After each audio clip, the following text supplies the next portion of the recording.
সার্বভৌমত্ব হচ্ছে চূড়ান্ত মালিকানা, সর্বোচ্চ ক্ষমতা, সমস্ত সৃষ্টির চূড়ান্ত মালিকানা, মানুষের জান এবং মালের, সমাজ ও রাষ্ট্রের চূড়ান্ত মালিকানা, মানুষ এবং গোটা সৃষ্টি জগৎকে গঠন এবং পরিচালনা করার জন্য, মানুষের জান এবং মালকে ব্যবহার করার জন্য, সমাজ ও রাষ্ট্রকে গঠন এবং পরিচালনা করার জন্য প্রয়োজনীয় আইন বিধান দেওয়ার জন্য সর্বোচ্চ ক্ষমতা, এর নাম হচ্ছে কি সার্বভৌমত্ব।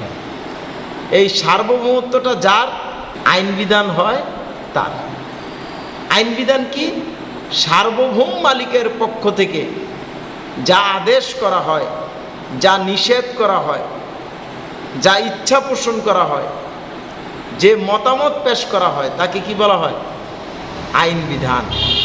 তাইলে আইন বিধান হচ্ছে সার্বভৌম মালিকের পক্ষ থেকে আদেশ, নিষেধ, ইচ্ছা ও মতামত। আর কর্তৃত্ব কি?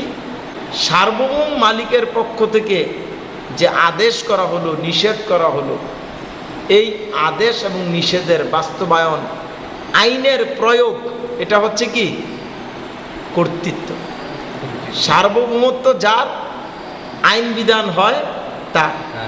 আর আইন বিধানটা যার, কর্তৃত্ব হয় তার। তাহলে সার্বভৌমত্বের মালিক হওয়া ব্যতীত কেউ আইন বিধান দিতে পারে না। কেউ আইন বিধান দিলে সেটা আইন বিধান হিসেবে গ্রহণযোগ্য হয় না। আর আইন বিধান না হইলে কর্তৃত্ব